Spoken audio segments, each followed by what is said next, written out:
বাপরে বাপ কি সিঁড়ি রে শালা, কোনো রেডিং মেটিং নাই, করে এগুলো তো নাকি বাস দেবো না, তাড়াতাড়ি বাইরে।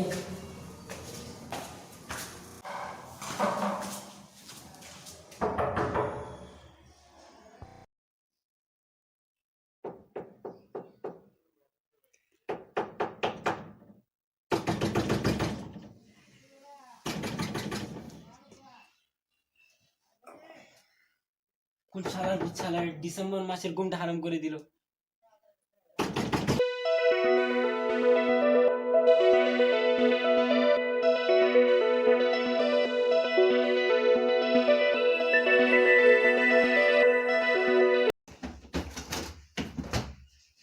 মাথা ফাটাই গেল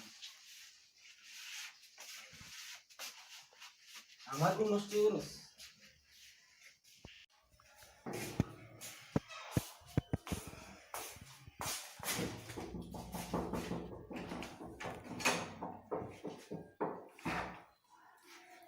আর দোস্ত, তুমি কেমন আছো? ভালো আছো? হলিডে কেমন কাটাচ্ছ?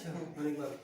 তোমার হাতে এটা কি? এই টাইপের, ওই টাইপের, এটা কি? না না, আমরা যেমন করে বাজাচ্ছ মনে হচ্ছে ঘর বাসায় টাকা যাচ্ছে, তার জন্য সেফটির জন্য নিয়ে আসছে। সেফটির জন্য। আচ্ছা, আমার আগে বলবো না। আমি বলছিলাম তুমি, আচ্ছা ভাই, তোকে লাগলো না? তোকে লাগলো যে? না এমনি আসছে ছিল। বাসায় কি দরজা আমরা লাগিয়ে রাখছো কেন? কেউ কি আছে ভিতরে?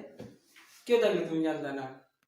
না, জানতেছি না, তাই তো বললাম, জানলে তো আর বলতাম না। হ্যাঁ, না কেউ নেই। কেউ নাই? আমার তো মনে হয় ভাবিটা আছে নাকি? বিয়ে টি করছো? ভাবিটা বলে সাক্ষী তো করে রাখতাম না, বুঝো না কেন? কি ভাবিটা নাই? না আমি মনে করছিলাম ভাবিটা আছে। হ্যাঁ ঠিক আছে ভাই, এতদিন বাদে বাসায় এসেছি, কিছু অফার টফার করবি না? কি খাবে বলো? তুই কি খাওয়াবি বল?